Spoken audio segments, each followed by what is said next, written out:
This week on Shift Points, Dad's 55 truck is getting a set of old school slapper bars. Thank you guys for joining. Parking outside, and there was a ton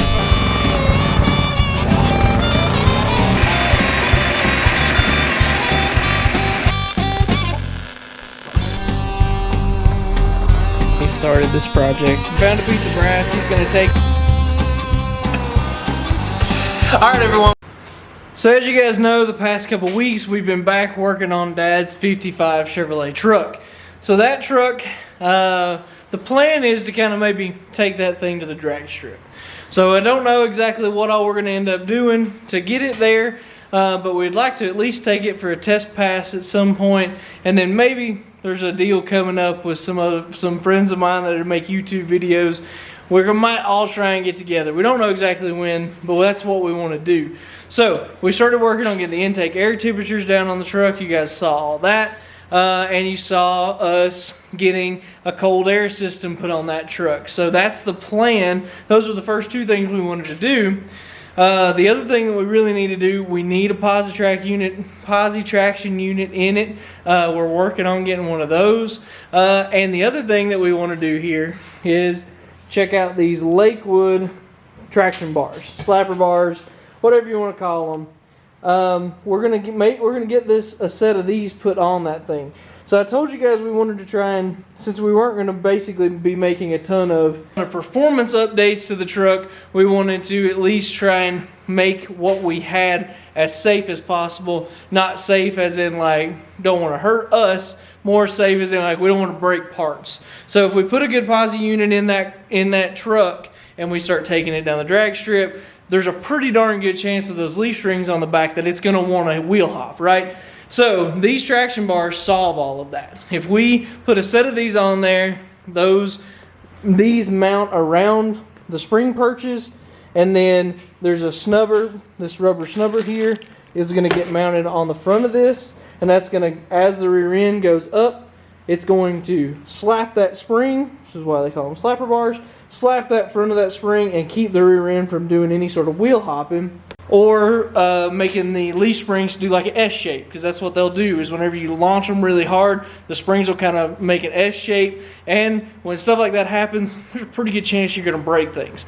So this is more of a precaution. This is a universal set of traction bars, and we're going to make them work. So first and foremost, before we do anything to them, we've already checked off camera to make sure that they were going to fit. We weren't going to have to do any sort of modifications to the length or anything like that. These things are 28 inches long.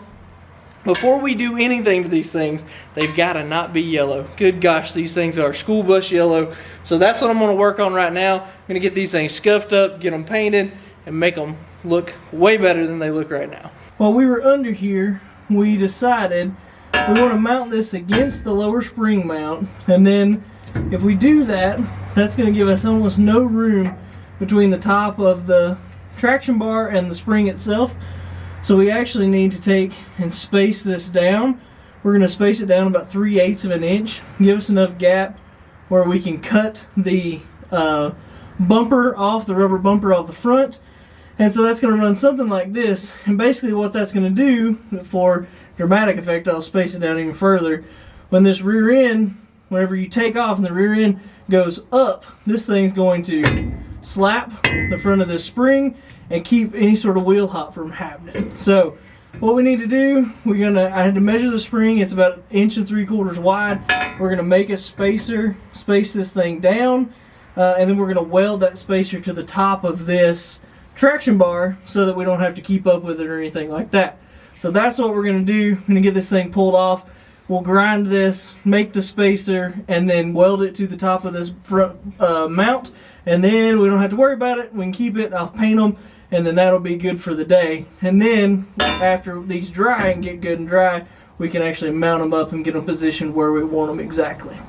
Dad's found some material here. It is 3/8 of an inch thick. It's actually 1.5 inches wide. That's where it's going to end up mounted on both of these, on the fronts of both of them, just like that. That'll get our spacing where we want it. Dad's going to clean up the spacers. I'm going to take a flap disc and clean the top of these off so we got a good clean surface to weld to, and we'll keep on going.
Sprayed a couple coats of black paint on these things. Those are dried up and looking good. Now the thing we have left to do is get them mounted up, figure out how much we're going to cut off of the rubber stopper here of the bumper. Got the truck jacked up here, got the back end up in the air. I've got one of our newly painted traction bars here. As long as you don't look at it real close, looks pretty good. It's the first time I've ever run that paint. It was a little cold that day whenever I was working on that. And I think that's what caused it to run a little. But anyway, they'll be under the truck, doesn't matter. So what I want to do today, I want to get these things hung up and kind of in place where they're going to be, just not locked down in place. And then I can get the bumper put up there onto the bar and figure out exactly how much of it we need to cut off. The instructions call for a 1/2 inch between the top of the bumper and the bottom of the spring pack. So that's what we're going to do. I'm going to get these mounted up, get them in place, kind of centered up, put the bumper up there, at least get it marked, figure out how much we need to cut off of it, and then that will have these basically done. We'll be ready to test drive this thing. It's really raining and gross today, so we won't be able to do it today.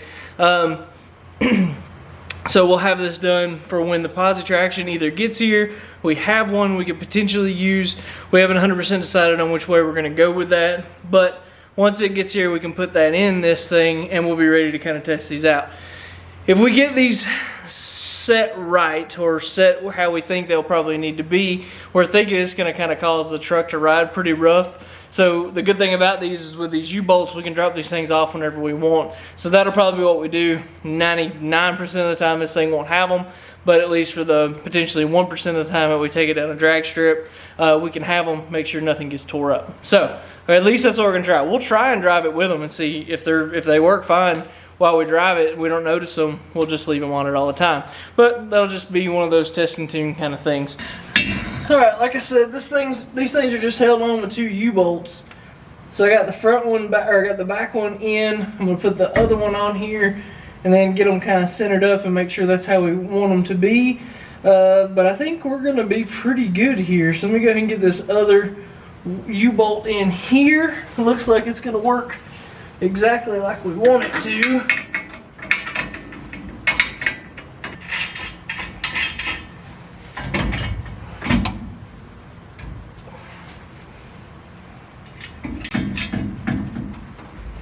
Alright, we want that to set basically right against that lower spring mount there. I want this centered up on the spring.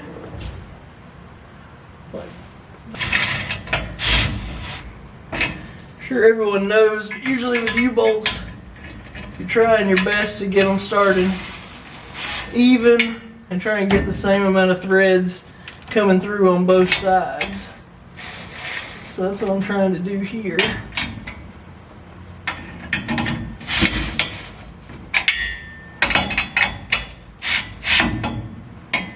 As you can see right there, there's the gap between the spring. These things are supposed to be running uphill, and it does appear, I'll put a level on them and check it, it does appear that they are going to be running uphill just a little bit compared to the chassis. That's what it looks like, so that's pretty cool. That's going to be good. Now I'm going to grab a bumper and kind of figure out where it lands here at the front of the spring. There's 3 holes in the front of these slapper bars. There's 3 holes there up in these slapper bars. 3 different mounting locations. We're going to try and mount this thing as close to the front as we can, just to maximize it best we can. So you can see here that bumper, that's how that's going to lay, is flat on the top of this bar. And you can see that with it in here on the 3rd position back, it is basically right under the bar. It'll literally hold itself in. So I'm going to wait for Dad to get back and see what he wants to do here. If he's okay with it, we could just take this, mount it in the 3rd hole, cut just a 1/2 inch off of this, and it's exactly what we need. Now if we need to move it further forward to this front hole, like I said we were going to do, which is probably what I think he's going to want to do, we'll have to cut some more of it off, and it's going to basically land right at this this buckle here that holds the springs together there. So let's see what he wants to do. Alright, got these positioned. Dad got back. We kind of checked it. We ended up moving them back a little. I'll show you why when we get under there. But basically, how this bumper ended up was it was touching. So the bottom of it was resting on the top of the bar. The top of this was touching the bottom of the spring. So that means to get our 1/2 inch, we just need to cut exactly a 1/2 inch off this thing. It says to just literally take a hacksaw and cut them off. So that's what I'm gonna do. I'll get these things marked, get them shortened. That's the blister today. He decided to show up after all the work was done.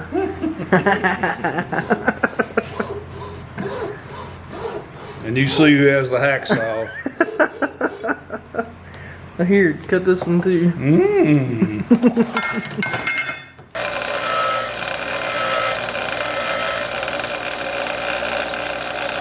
Alright, got them on, got the bumpers in here on the bars.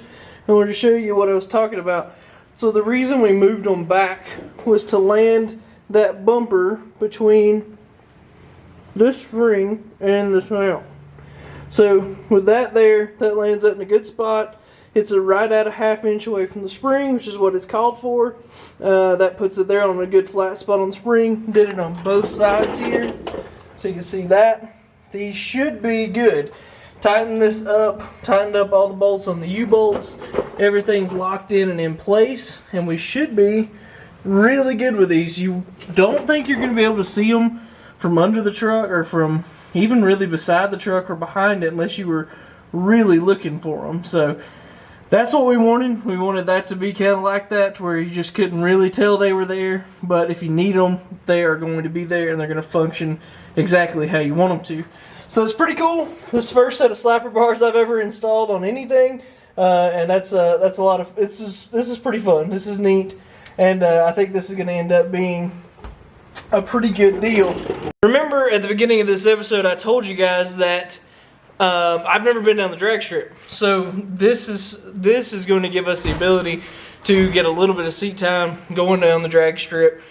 We don't know what this thing's gonna run. We're curious. I mean, it's just got a bone stock 5.3 in it, just got a good tune in it, 4L60 transmission. You know, it has good parts, but they're basically bone stock. So we're curious about what it's gonna run. I think that'll be pretty interesting to see. So be ready to tune back in whenever we do finally get to take this thing. Like I said, we've still got to get a posi traction unit for it, or use the one we have here. We got to decide on that, what we're going to do. And then once we do that install, which you guys will probably see next, once we decide on that, we will be able to really put these traction bars to the test. So thank you guys for joining. Make sure you follow us on social media. You probably would have seen all this little bits of this stuff leading up to this video before this, if you were following us on social media. So make sure you do that. Instagram, Facebook, TikTok, all those places. And then of course hit the subscribe button. That's really important. It helps get us in front of more people, helps us be able to make more of these videos and keep doing what we really enjoy, which is working on this stuff and making videos for you guys. So thank you guys very much. We'll see you next week.